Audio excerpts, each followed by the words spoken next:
Hi. ഇപ്പം ട്രെൻഡിങ്ങിൽ പോയിക്കൊണ്ടിരിക്കുന്ന ഇൻവിസിബിളിൻ്റെ ചെയിനായിട്ടാണ് നമ്മൾ വന്നിട്ടുള്ളത്. അപ്പോൾ നമുക്ക് നോക്കിയാലോ ഇൻവിസിബിൾ ചെയിൻ. ഇതൊരു ഇൻവിസിബിൾ ചെയിനിൽ ഒരു റെഡ് ബീഡ് വരുന്നതാണ്, മനസ്സിലാവും കണ്ടാൽ. പിന്നെ വേറെ ഒരെണ്ണം കാണിച്ചു തരാം. ഇതിന് ഡിഫറെൻറ്റ് കളേഴ്സ് വരുന്നുണ്ട്. അങ്ങനെ ഒത്തിരി കളേഴ്സ് ഇല്ല, പക്ഷെ എന്നാലും ഡിഫറെൻറ്റ് കളേഴ്സ് അവൈലബിൾ ആണ്. ഇതൊരു ബ്ലൂ, ഒരു ലൈറ്റ് ബ്ലൂ, ഒരു പേസ്റ്റൽ ബ്ലൂ ഒക്കെ ഇല്ലേ, അതുപോലത്തെ ഒരു ഷെയ്ഡാണിത്.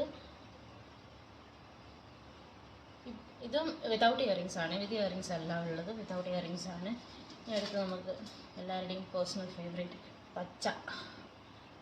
ഇത് റൗണ്ടിലല്ല, പക്ഷെ ഇതൊരു ഹേർട്ട് ഷേപ്പിലുള്ള ബീഡാണ് വരുന്നത് പച്ചയിൽ. ഇതിന് നമുക്ക് സെയിം റെഡും കൂടെ അവൈലബിൾ ആണ്, അതുകൂടെ കാണിച്ചു തരാം. ഹേർട്ട് ഷേപ്പിലുള്ള അതിൻ്റെ ബീഡിൻ്റെ മാത്രം റെഡ് കളർ, നേരത്തെ കാണിച്ചത് പച്ച. അതിൻ്റെ തന്നെ കളർ ചേഞ്ച് ആണ് അവൈലബിൾ ആയിട്ടുള്ളത്. ഹേർട്ട് ഷേപ്പിൽ വൈറ്റ് സ്റ്റോൺ വരുന്നതാണ്. ഇത്രയാണ് നമുക്ക് ഇൻവിസിബിൾ ചെയിനിൽ വരുന്നത്. അപ്പോൾ എല്ലാവരും വേഗം DM ചെയ്തോളൂ. ബൈ.